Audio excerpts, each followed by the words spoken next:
बोलो जयकारा बोल मेरे श्री गुरु महाराज की जय। सभी गुरुमुख प्रेमियों से सब प्रेम जय सच्चिदानंद। वंदो चरण सरोज गुरु मुद मंगल आगार। जय सेवत नर होत हैं भव सागर से पार। गुरु जी के सुमिरन मात्र से नाशत विघ्न अनंत। तासे सर्वारंभ में ध्यावत हैं सब संत। बहुत ही प्यारी लीला हमारे श्री गुरु महाराज जी की कि काफ़ी समय पहले की बात है। एक शहर में एक घर में सत्संग का आयोजन हुआ। वहाँ पर श्री दूसरे पातशाही गुरु महाराज जी का श्री स्वरूप विराजमान करवाया गया। हम देखते ही होंगे कि जहाँ सत्संग का अवसर हमें मिलता है किसी के घर में, चाहे कोई विवाह शादी का हो, मुहूर्त का हो, संत महात्मा भी आए हुए होते हैं, तो वहाँ श्री परमहंसों के स्वरूप को विराजमान कराया जाता है। और ये भी ऐसा ही एक शुभ अवसर था कि वहाँ पर श्री दूसरी पातशाही जी गुरु महाराज जी का श्री स्वरूप विराजमान करवाया गया था। और सत्संग के पहले श्री आरती पूजा हो जाने के बाद एक वृद्ध माता भक्त्यानी, जो कि लगभग 90 वर्ष की उम्र में प्रवेश कर रही थी, तो सत्संग की समाप्ति के समय तक वो श्री गुरु महाराज जी के चरणों में बहुत ही मगन होकर ध्यान लगाकर बैठी हुई भजन कीर्तन करते हुए आनंदित हो रही थी। सत्संग समाप्ति पर जैसे कि प्रसाद वितरण किया जाता है, ये श्री दरबार की एक परंपरा है, एक सिलसिला जो श्री परमहंसों ने चलाया अपने समय में।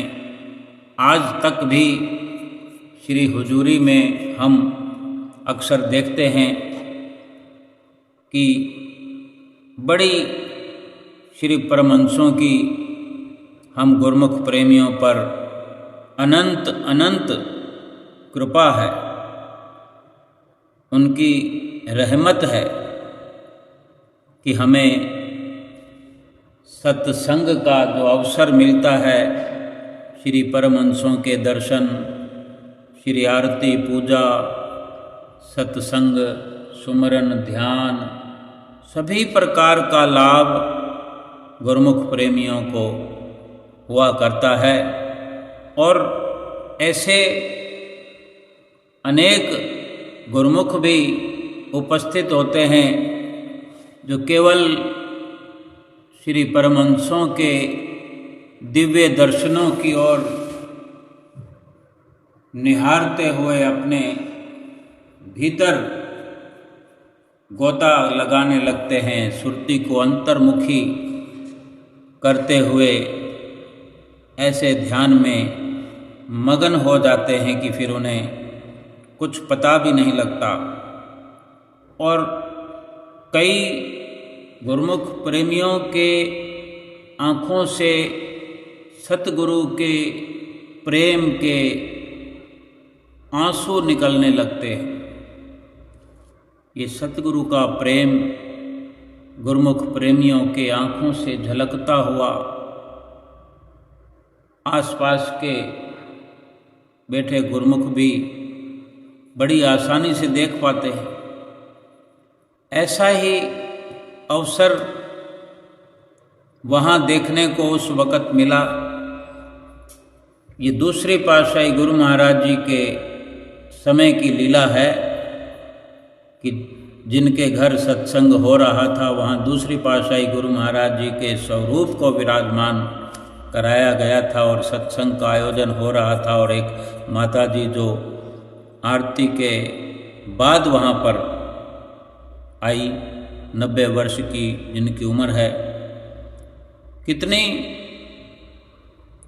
ये साहस की बात है कि इतनी उम्र में भी सतगुरु का प्रेम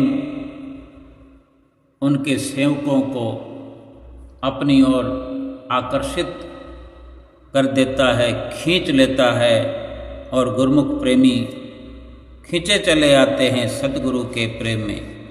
कभी सतगुरु अपने प्रेमियों के प्रेम में खींचे चले जाते हैं तो कभी सेवक अपने सतगुरु के प्रेम में खींचे चले आते हैं और ऐसे ध्यान मग्न हो जाते हैं जैसे वो माता जी आनंदित हो रही थी भजन कीर्तन में बैठी हुई, ध्यान लगाकर बैठे बैठे ऐसा ध्यान लगा। सतगुरु का प्रेम ऐसा उनके अंदर से प्रज्वलित होने लगा कि जब सत्संग समाप्ति पर प्रसाद लेने के बाद भी उन माता जी के आँखों से आंसू बहने लगे। महात्मा जी ने पहले प्रेमियों जिनके घर सत्संग हो रहा था उन प्रेमियों से पूछा कि ये माता जी कौन है, तो उन्होंने बताया कि वो उनको जानते तक नहीं। तब महात्मा जी ने उन्हीं माता जी से आपसे पूछा कि आप कौन हैं, तो वो माता जी रोते रोते ही बोली, कहती हैं कि उनका घर वहाँ से जहाँ सत्संग हो रहा था वहाँ से काफ़ी दूरी पर है और आज इस घर में जब श्री आरती शुरू हुई, जो कि आपने यहाँ ये सत्संग का आयोजन किया है, यहाँ जब आरती हो रही थी, आरती शुरू हुई तो इतनी दूर वहाँ मेरे घर में मेरे कानों में आवाज़ आई। बस तभी अपने घर से आवाज़ सुनते सुनते इस सत्संग के आयोजन की शुरुआत श्री आरती पूजा से हुई और श्री आरती पूजा की आवाज़ सुनते सुनते मैं यहाँ तक आ गई हूँ। तो देखा कि यहाँ जब मैं पहुँची तो आरती पूजा का कार्यक्रम समाप्त हो चुका, आरती पूजा पूरी हो चुकी है और भजन सत्संग हो रहा है। तो मैं बैठ करके आनंद लेने लगी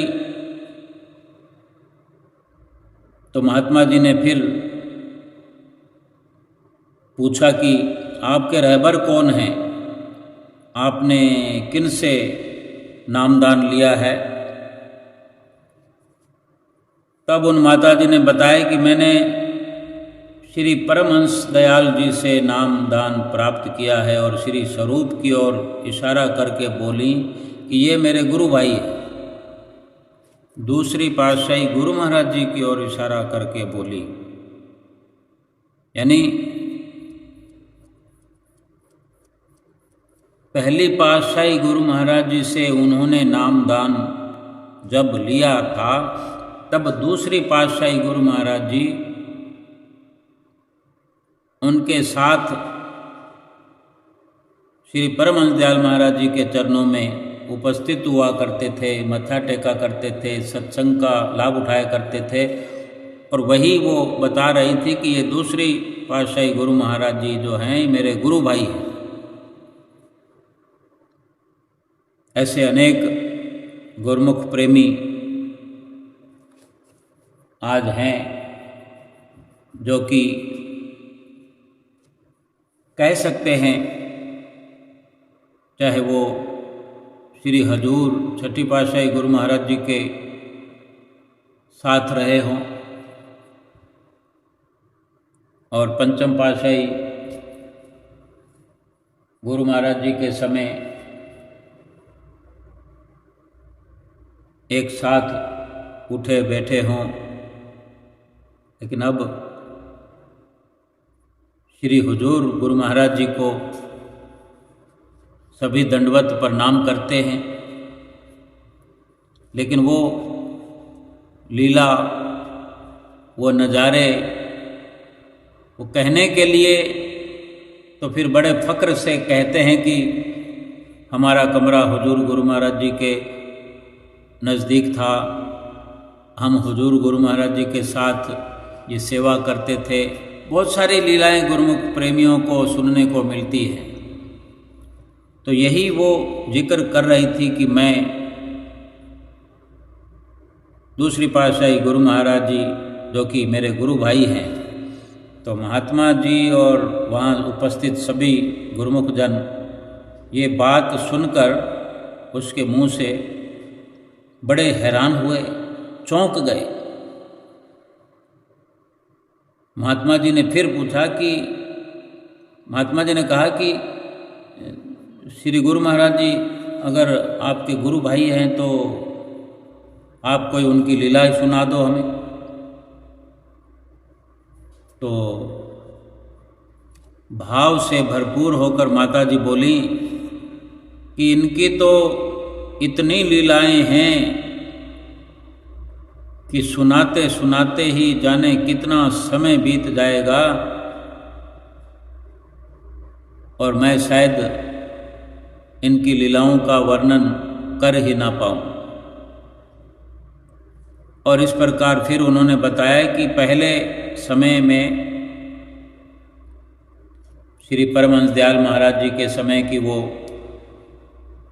बात बताती है, वर्णन करती है कि पहले सूर्य अस्त होने के बाद संगत को श्री दर्शनों की आज्ञा नहीं होती थी। कुछ भी कारण हो सकता है, महापुरुषों की मौज है कि ऐसा क्यों होता था कि वो इतनी सुविधा नहीं हुआ करती थी रात्रि के समय और हर किसी को वापस जाना होता था तो सुचारू रूप से सड़कें वगैरह, लाइट की व्यवस्था, कोई साधन आने जाने के लिए नहीं हुआ करते थे। कुछ भी हो सकता है, लेकिन ये वाकया जो उस माता ने सुनाया कि उन्हीं दिनों का ये वाकया मुझे याद है कि एक बार एक गुरुमुख बहन को उनकी बेटी ने बोला कि मुझे तो अभी अभी श्री गुरु महाराज जी के श्री दर्शन करने के लिए जाना है। तो वो अपनी बेटी से कहती है, ये वो माता लीला सुना रही है एक दूसरी माँ बेटी की, कि जब बेटी ने दर्शन करने की इच्छा जाहिर की तो माता ने कहा अपनी बेटी को कि इस समय श्री दर्शन करने की आज्ञा नहीं है, इस समय दर्शन करने के लिए नहीं जा सकते,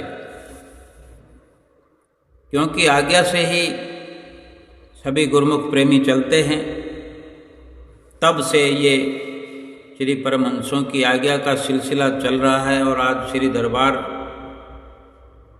आज्ञा के लिए ही जाना जाता है कि जो श्री गुरु महाराज जी की आज्ञा होती है वही सभी गुरुमुख मानते हैं। और हमारे हुजूर श्री गुरु महाराज जी तो अक्सर वचनों में फरमाते ही हैं कि आज्ञा सम ना सु साहेब सेवा, सो प्रसाद जन पावे देवा,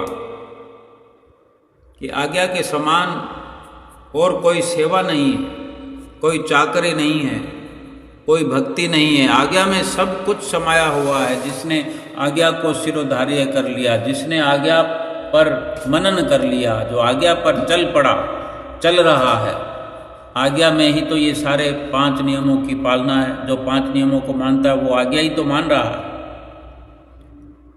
सतगुरु की आज्ञा में है, आज्ञा के दायरे में है कि जो जो हिदायतें हम सत्संग में सुना करते हैं कि सबके प्रति हमारा कैसा व्यवहार होना चाहिए, किस प्रकार हमारा बोल चाल होना चाहिए, किस प्रकार रहन सहन होना चाहिए, किस प्रकार हमारा खान पान पहरान होना चाहिए, किस प्रकार उठना बैठना होना चाहिए, हमारी सुरती, हमारा ध्यान किस ओर आकर्षित, किस ओर हमने अपने ध्यान को लगाने का प्रयास करते रहना चाहिए। हम ये सत्संग में नित्य प्रति सुनते हैं और अगर इन पर अमल करते हैं तो बखूबी कहा जा सकता है कि हम श्री गुरु महाराज जी की, श्री परमहंसों की आज्ञा में रहने वाले हैं।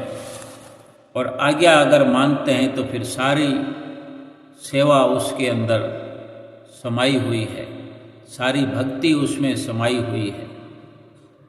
एक वचन गुरुदेव का जाका अनंत विचार, पंडित थाके मुनि जना वेद न पावे पार। सतगुरु के एक वचन का,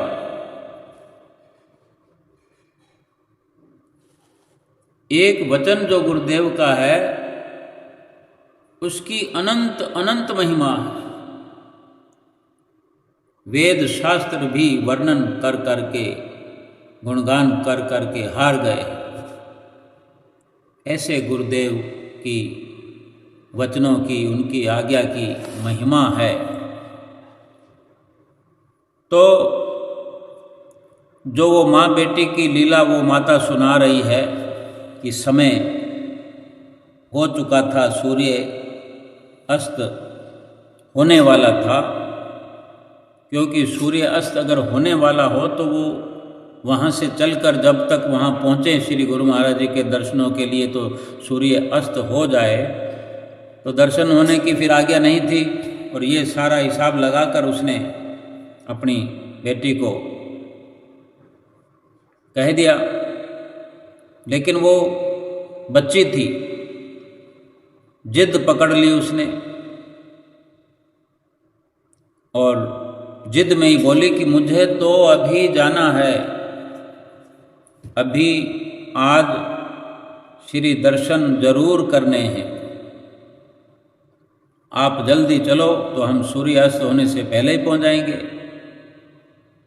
अब जैसे कई बार बच्चों की जिद पूरी करने के लिए माता पिता कुछ भी कर जाते हैं, लेकिन ये तो एक भक्ति की बात थी, सतगुरु के दर्शनों की बात थी। और एक बच्ची ऐसी सुंदर मांग कर रही है जो आज हम भी अगर ठीक प्रकार से विचार कर पाएँ कि हमारे बच्चे भी अगर ऐसी मांग करें तो हम धन्य हो जाएं। तो ये बड़े फक्र की बात है कि एक गुरुमुख के घर कोई बच्चा ऐसा गुरुमुख हो और ऐसी जिद करे। तो रचना तो स्वयं महापुरुष रचाते हैं, तड़फ दोनों तरफ होती है। वो बेशक बच्ची है लेकिन उसके संस्कार बहुत बड़े हैं, उत्तम हैं, बड़ी भाग्यवान है। और फिर जो स्वयं त्रिलोकी के नाथ भगवान हैं वो स्वयं भी उस बच्ची से मिलना चाहते हैं। ये उन्हीं की प्रेरणा का असर हो सकता है। वो माता उसकी जिद को देख करके माता ने अपनी बेटी की जिद के आगे हार मान ली और दोनों माँ बेटी घर से श्री दर्शन के लिए निकल पड़े।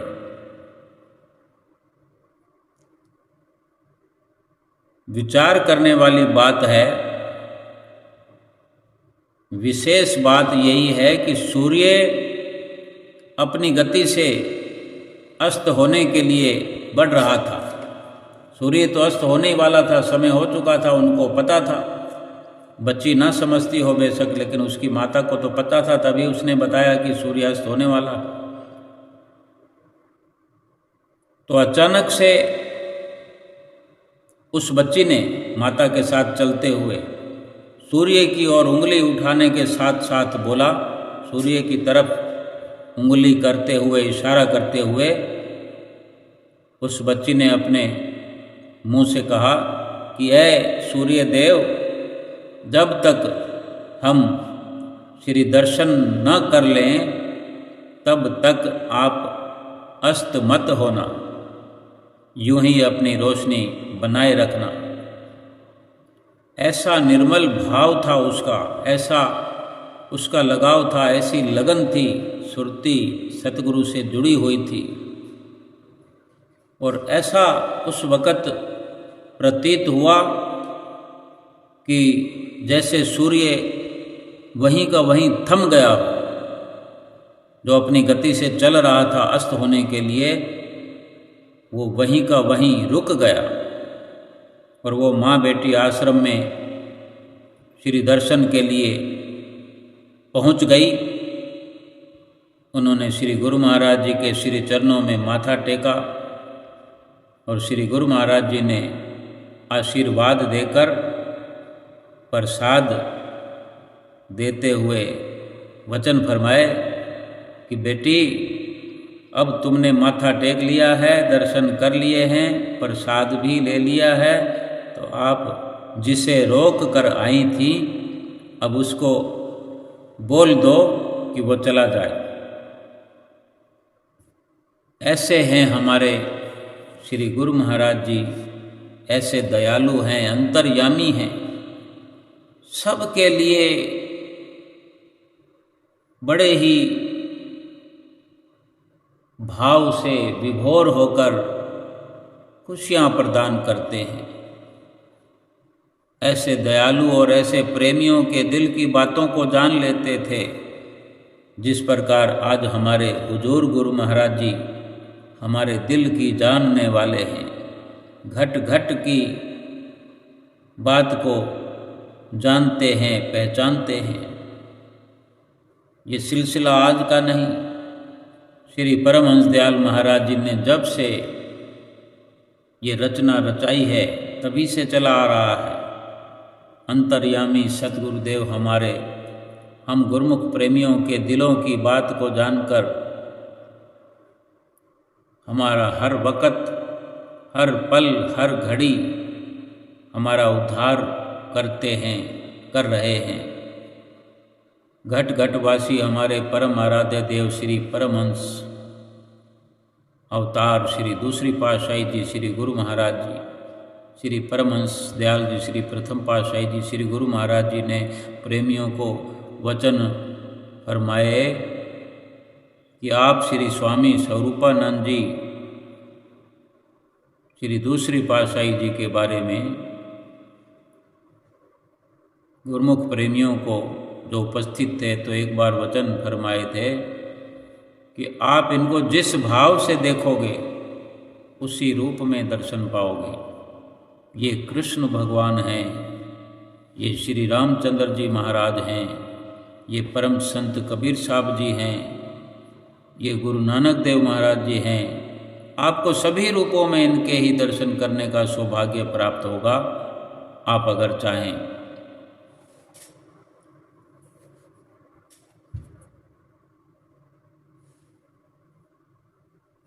तो अगर हम जिस रूप में चाहें, जिस भाव से इनके दर्शन करना चाहें, ये पहली पातशाही गुरु महाराज जी श्री परम दयाल महाराज जी के वचन है कि जिस रूप में हम चाहें उनके दर्शन उसी रूप में हमें होंगे। ये उस वक़्त जब दूसरी पातशाही गुरु महाराज जी साधु वेश में थे, ये तभी श्री परमहंस दयाल महाराज जी ने वचन फरमा दिए थे। और आज वही श्री परमहंस दयाल महाराज जी के छठे अवतार, छठे स्वरूप में हम नित्य प्रति सुंदर सुंदर दर्शनों का सौभाग्य प्राप्त करते हैं कि हमें ऐसे सच्चे सतगुरु ने अपनी चरण शरण प्रदान करते हुए सच्चे नाम की दात बख्शने की कृपा की है। हर पल हर घड़ी हमारे संग साथ हैं। जो अंतर्यामी होते हैं वे अपने सेवकों के, अपने गुरुमुखों के अंतर में रहकर ही उनके अंतर की सभी जानकारी रखते हैं। वो अपने गुरुमुखों से दूर नहीं होते, हो नहीं सकते। जो सेवक अपने सतगुरु को अंग संग देखते हैं, अंग संग समझते हैं, जिनका भाव ऐसा है, जिनका विचार ऐसा है, जिनका संसार ही ऐसा है कि वो अपने सतगुरु को ही हर वक्त याद करते हैं, हर पल हर घड़ी उनका ध्यान करते हैं, तो सतगुरु भी हर गुरुमुख के अंदर निवास करते हैं। उनके जीवन में आने वाले सभी कष्टों को, विपत्तियों को अपनी रहमत से, अपनी रहमत भरी नज़र से दूर करते रहते हैं। दूर करके अपने प्रेमी जीवों के जीवन को खुशहाल बनाते हैं। भगवान निराकार रूप में एक व्यवस्थापक है, सबके लिए उनके कर्मों के अनुसार व्यवस्था करते हैं।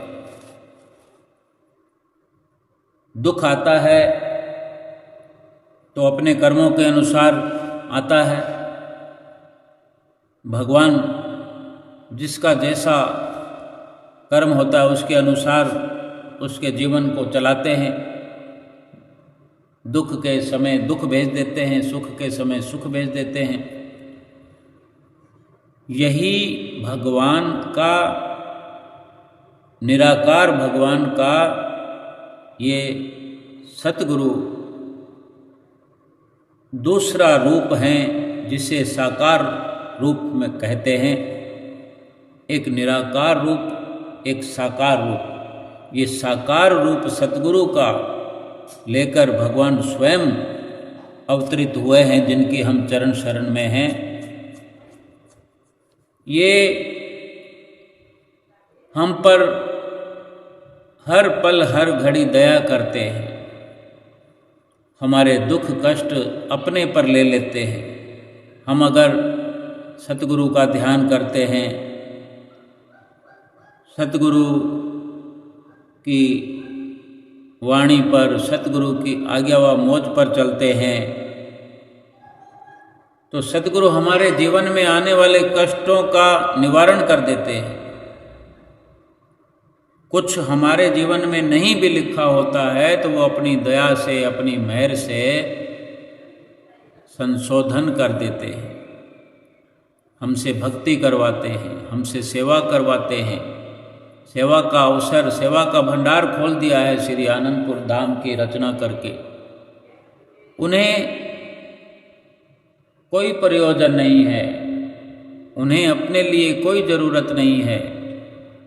ये केवल हम गुरुमुखों के लिए, हम सेवकों के लिए श्री दरबार की रचना रचाई है। श्री दरबार की जो सेवा हमको मिलती है, मिल रही है और हम प्राप्त करते हैं। बड़े सौभाग्यशाली हैं हम कि हमसे सेवा करवा करके हमारे पापों को कटवा देते हैं। अपनी नज़दीकी में बिठा करके, चाहे हम श्री गुरु महाराज जी की हजूरी में बैठे हों, उनके मुबारक स्वरूप की हजूरी में बैठे हों और उनको हाजिर नाजिर समझ करके अपने भाव को उनके साथ उनके चरणों में जोड़े हों, अपने ध्यान को उनके चरणों में लगा करके उन्हीं को हाजिर हजूर समझकर हम उनके स्वरूप के दर्शन करते हों, श्री परमहंसों के दर्शन करते हों, हमें वही लाभ मिलता है कि हमारे हर दुख में हमारा साथ निभाते हैं, हमारे दुख को, कष्ट को मिटा देते हैं। लेकिन इंसान सतगुरु की शरण में आए बिना ये लाभ प्राप्त नहीं कर सकता, और शरण पाकर भी जब आज्ञा को जब तक सिरोधार्य न करे तो लाभ प्राप्त नहीं करता। दुख सुख तो सबके जीवन में आते हैं, जो आम इंसान है उनके जीवन में भी आते हैं, जो गुरुमुख प्रेमी उनके जीवन में भी आते हैं। लेकिन गुरुमुख प्रेमियों के जीवन में और आम इंसान के जीवन में जमीन आसमान का फर्क है। एक दृष्टांत है, एक बार माता लक्ष्मी और भगवान नारायण इस मृत्युलोक में भ्रमण करने के लिए आए। कुछ समय भ्रमण करने के पश्चात विश्राम के लिए एक बगीचे में दोनों जाकर बैठ गए। भगवान श्री नारायण आंख बंद करके लेट गए। लक्ष्मी जी बैठ करके कुछ नज़ारे देखने लगी। थोड़ी देर में क्या देखा कि एक व्यक्ति वहाँ कोई नशा किए हुए, नशे में धुत कोई गाना गुनगुनाता हुआ जा रहा था। तो अचानक रास्ते में ठोकर लगी, किसी पत्थर से उसका पांव टकराया। पत्थर को उसने कुछ लात मारी, टकरते हुए पत्थर को लात मारी तो पत्थर के हटने पर कुछ वो अपशब्द भी बोल रहा था, जिस प्रकार नशेड़ी किया करते हैं। तो लक्ष्मी जी देख रही थी, उसको बड़ा बुरा लगा और अचानक से जो पत्थर को ठोकर लगी, पत्थर जो हटा, तो पत्थर हटते ही वहाँ से एक पोटली निकलकर सामने दिखाई दी। उस शराबी व्यक्ति ने, नशेड़ी ने, उस पोटली को उठाकर देखा तो उसमें हीरे और जवाहरात भरे हुए थे। वो नशे में तो था ही, अब वो पोटली पा करके खुशी से नाचने लगा और पोटली लेकर फिर चल पड़ा। लक्ष्मी जी बड़ी हैरान हुई। उन्होंने देखा कि ये व्यक्ति तो झूठा है, चोर है, नशेड़ी है, सारे गलत काम करता है, गलत भाषा का इस्तेमाल करता है। इससे भला भगवान नारायण ने इतना क्यों ये इस पर इतनी कृपा क्यों की, क्यों इसे काबिल समझा? ये तो काबिल है नहीं, सारे गलत काम करता है। तो वो माता लक्ष्मी भगवान नारायण की ओर देखती है, मगर वो तो आंखें बंद किए हुए मगन बैठे हैं ध्यान में। थोड़ी देर में फिर लक्ष्मी जी ने एक और नज़ारा देखा। एक और व्यक्ति जिसे आते हुए देख रही हैं माता लक्ष्मी, वो देखने में बड़ा गरीब लगता था। उसके चेहरे पर तेज खुशी भी थी, नूर था उसके चेहरे पर।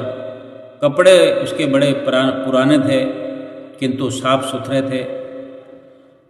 तभी उस व्यक्ति के पांव में एक बहुत बड़ा कांटा चुभ गया, घुस गया उसके पांव में कांटा और खून की धार निकल पड़ी। उसने बड़ी हिम्मत करके उस कांटे को निकाल भी लिया और पांव में गमछा बांध लिया और वहां प्रभु को हाथ जोड़कर धन्यवाद दे रहा है। कोई शिकायत नहीं, जैसे उस नशेड़ी व्यक्ति को पाँव में ठोकर लगी तो अपशब्द बोल रहा था, जबकि वो होश में नहीं था। और ये होशो हवास में चलने वाला व्यक्ति कांटा चुभने पर प्रभु को हाथ जोड़ करके, जैसे कुछ भी हम अगर सतगुरु से प्रेम करने वाले हैं तो जो तेरी मौज, जो प्रभु इच्छा, इस प्रकार अपने मुंह से उच्चारण करते हैं, तो उसने भी प्रभु को हाथ जोड़कर धन्यवाद देते हुए लंगड़ा लंगड़ा कर चलता हुआ चला गया। इतने अच्छे व्यक्ति को इस प्रकार से दुखी अवस्था में माता लक्ष्मी देखकर बड़ी दुखी हो पड़ी। फिर माता लक्ष्मी ने भगवान नारायण को देखा, वे तो अब भी आंख बंद किए हुए बड़े मजे से बैठे हुए हैं। तो भगवान लक्ष्मी माता लक्ष्मी अपने सामने भगवान के भक्त को दुखी देखकर बर्दाश्त नहीं कर पाई। उन्हें ये भगवान की तरफ से होता हुआ भेदभाव बिल्कुल पसंद नहीं आया। उन्होंने भगवान नारायण जी को हिला करके उठा दिया कि नारायण जी आंखें खोल कर देखिए। भगवान आंखें खोलकर मुस्कुराए। भगवान तो सब जानते हैं कि लक्ष्मी जी क्या कहने वाली है। लक्ष्मी जी ने उस घटना का राज पूछा कि भगवान ये क्या आप अपने भक्तों के साथ जो आपका धन्यवाद करने वाला है उसके पाँव में कांटा चुभा दिया। वो बेचारा अच्छा से चलता हुआ आ रहा था, लंगड़ा लंगड़ा कर चलने लगा, और उस नशेड़ी को आपने हीरे जवाहरातों की पोटली दे दी। मुझे ठीक नहीं लगा भगवान। तो भगवान ने जवाब में कहा कि लोग मेरे जो कार्य करने का तरीका है वो समझते नहीं हैं, लेकिन मैं किसी को दुख या सुख नहीं देता हूँ, वो तो इंसान अपनी करनी से पाता है। यूँ समझ लो कि मैं एक हिसाब किताब रखने वाला अकाउंटेंट हूँ, मुनीम हूँ। मैं तो सिर्फ हिसाब रखता हूँ, किसको किस वक़्त क्या देना है, किसका क्या लिखा है, किसके हक में क्या है, किसको किस कर्म के लिए कब या किस जन्म में पाप या पुण्य के अनुसार क्या फल मिलेगा, ये सब हिसाब मैं अपने पास रखता हूँ और वो सब व्यवस्था करता हूँ। अब सुनो, भगवान कह रहे हैं कि माता लक्ष्मी से कि अब ये सुनो कि जिस अधर्मी को सोने की पोटली मिली, हीरे जवाहरातों की पोटली मिली, दरअसल आज उसे उस वक्त पहले जन्मों के शुभ कर्मों के लिए पूरा राज मिलने वाला था, मगर उसने इस जन्म में इतने बुरे कर्म किए कि वो सब कुछ उसका राज मिलने वाला था वो तो खंडित हो गया और सिर्फ इतना ही खजाना बचा था। मात्र उसको इतनी पोटली मिल करके उसके पिछले जन्मों का हिसाब पूरा हो गया। पूरे राज्य का खजाना जो उसकी मुकद्दर में था, उसने यहाँ पर बुरे कर्म कर करके उसको केवल एक पोटली में ही रहने दिया, बाकी सब उसका सर्वनाश हो गया। और वो जो भला व्यक्ति था, उसने पूर्व जन्म में इतने पाप करते हुए शरीर छोड़ा था कि आज उसे सूली पर चढ़ाया जाना था, मगर इस जन्म के पुण्य कर्मों की वजह से, इस जन्म में जो उसने भक्ति की है, भगवान का भजन किया है, सत्संग कीर्तन किया है, इन्हीं सब की वजह से वो सूली पर चढ़ने वाला जो कर्म है वो कट करके केवल कांटे के प्रभाव में ही रह गया है और एक कांटा मात्र चुभ कर ही उसके कर्मों का, बुरे कर्मों का हिसाब किताब पूरा हो गया। अब ये भाव कहने का भगवान का यही है कि ज्ञानी को कांटा चुभे तो उसे कष्ट होता है, दर्द भी होता है, मगर वो दुखी नहीं होता। वो अज्ञानियों की तरह भगवान को नहीं कोसता। उसकी जुबां पर, उसकी रसना पर प्रभु का नाम रहता है। हर तकलीफ को प्रभु की इच्छा मानकर और साथ में अपने कर्मों का ध्यान करके कि ये मेरे ही किन्हीं पापों की सजा रही होगी जो प्रभु ने कितनी कम करके मुझे दी है। इसी में मेरा भला है जो मेरे प्रभु ने, मेरे सतगुरु ने मेरे लिए चुनाव किया है, वो मुझे स्वीकार्य है। खुशी खुशी वो ऐसे दुखों को, कष्टों को झेलता है, सहन करता है, प्रभु का धन्यवाद करता है। और जो अज्ञानी हैं, जो दुराचारी हैं,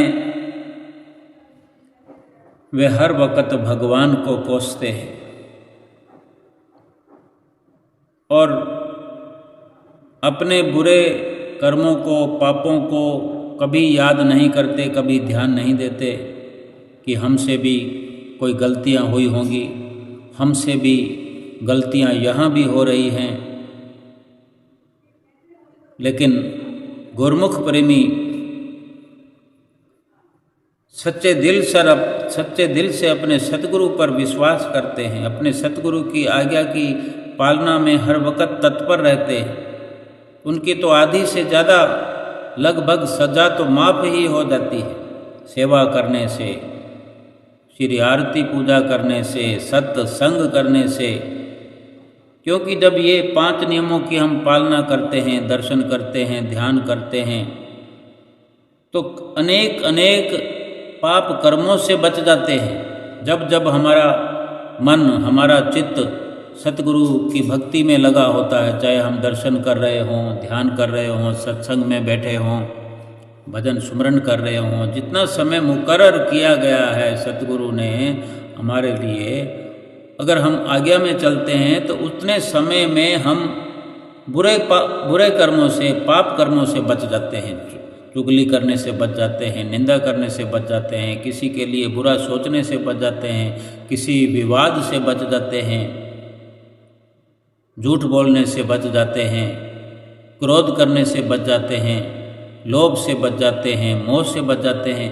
ये सारी बचत जो है हमारी हो करके जो सत्संग में हमारा मन प्रवृत्त होता है, हमारा समय खर्च होता है, हमारे अंदर जो सत्संग प्रवेश करता है, हम ध्यान करते हैं, सतगुरु का ध्यान करते हुए, सत्संग करते हुए, अपनी विचारधारा को पवित्र करते हुए जो चलते हैं, फिर ये बाकी के समय में भी जो हमने अगर 2 घंटे भजन अभ्यास किया, घंटा 2 घंटे बाकी सारे नित्य नियमों को पूरा किया, सत्संग में, श्री आरती पूजा में, दोनों समय की, इस प्रकार से अगर 3-4 घंटे व्यतीत हो जाते हैं तो सोचो, फिर जब हम संसार के काम धंधे भी करते हैं तो सतगुरु के दर्शनों की याद आती है। सत्संग में क्या क्या वचन हो रहे थे, कोई ना कोई वचन याद आता रहता है। श्री आरती पूजा करते हैं, परमहंसों के सामने खड़े होते हैं तो कुछ ना कुछ हमें उनकी याद आती है, कोई लीला याद आती है कि श्री परमहंस दयाल महाराज जी के समय की ये लीला है, दूसरी पातशाही जी की ये लीला है, किसी भगत के साथ ये हुआ, किसी भक्तानी के साथ ये हुआ, किसी बच्चे के साथ हुआ। किस प्रकार वो छोटी सी बच्ची ने जो अपने सतगुरु के प्रेम में, सतगुरु के दर्शनों की चाह में अपनी भोली जुबान से, अपने भोलेपन से, भोले व्यवहार से सूर्य देव की तरफ इशारा कर दिया कि मुझे सतगुरु के दर्शन करना है। तब तक आप अस्त मत होना, तो ये भोलापन है, ये सतगुरु के प्रति अपना सुंदर भाव है। क्या हम ऐसा कर सकते हैं?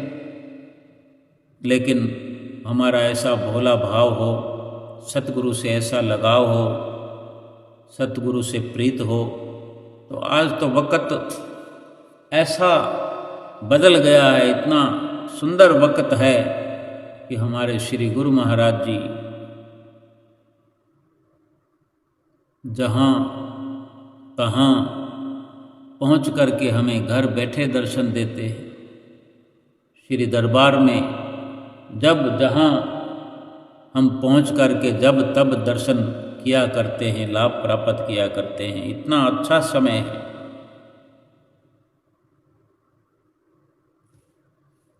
हमारे लिए ये स्वर्णिम अवसर है कि हमें सतगुरु की शरण मिली है, सतगुरु से नाम की बख्शिश हुई है। हम सतगुरु के वचनों पर अमल करते चले, उनकी आज्ञा को शिरोधार्य करते हुए हम कभी किसी भी तकलीफ में, कष्ट में हो सकते हैं, हम तकलीफ में हो सकते हैं, लेकिन हम दुखी नहीं हो सकते। क्यों? दुख मिटाने वाले सतगुरु हमारे अंतर मन में विराजमान हो जाए, हम उनके ध्यान में ध्यान मग्न हुआ रहें, संसार का कार्य व्यवहार करते हुए, दुनियादारी निभाते हुए, परिवार में चलते हुए, अपने सतगुरु से हर वक्त अपना ध्यान जोड़ करके रहे, अपने आप को सतगुरु के ध्यान में लगाए रखें। उठते बैठते चलते फिरते नाम का उच्चारण हमारे अंतर मन में होता रहे, जिह्वा से होता रहे। श्री आरती, पूजा, सेवा, सत्संग, सुमरन, दर्शन, ध्यान, ये 5 नियम पूरे होते रहें और 2 घंटे बैठ कर के जो सुरती को अंतर्मुखी करते हुए अपने सतगुरु का ध्यान लगा करके जो हम अपने मकसद में कामयाब होने का प्रयास करते रहें, नित्य निरंतर सतगुरु पर विश्वास करें। सच्चे दिल से अगर हम सतगुरु पर विश्वास करें तो हमारे पिछले कर्मों की लगभग सारी सजाएं माफ हो जाएंगी और शरीर पर आने वाले कष्ट अगर 84 लाख योनियों से हमें बचा सकें तो ये शरीर तो इसीलिए मिला है। अगर इस जन्म में दुख हमारे जीवन में आ रहे हैं, शरीर पर आ रहे हैं, और ये शरीर उन दुखों को झेलते हुए सतगुरु के चरणों की पावन भक्ति करते हुए सफल हो रहा है, तो यही तो इस जीवन की सच्ची सफलता है। यही मानुष जीवन का लक्ष्य है। यही मनुष्य जीवन में कमाया हुआ भक्ति का धन ही ये सच्चा सरमाया है जो इस लोक में भी साथ देने वाला है, और यही भक्ति का धन परलोक को सुहेला करने वाला है। इसी से परलोक संवरता है। ये लोक सुखी होता है और परलोक संवरता है। सतगुरु की आज्ञा व मौज पर चलने से सतगुरु की प्रसन्नता उतरती है। सतगुरु प्रसन्न हम पर हो जाते हैं और सतगुरु प्रसन्न हो जाते हैं तो हमें भक्ति का धन, भक्ति के धन से हमारी झोलियां भर देते हैं, हम रोज आरती पूजा में गाते हैं, जिस पर होएं सतगुरु दयाल, भक्ति धन से करे निहाल। हम अपने सतगुरु को प्रसन्न करें, उनकी प्रसन्नता का ख्याल करें और भक्ति के धन से निहाल हो जाएं और अपनी आत्मा का कल्याण करें। बोलो जयकारा बोल मेरे श्री गुरु महाराज की जय।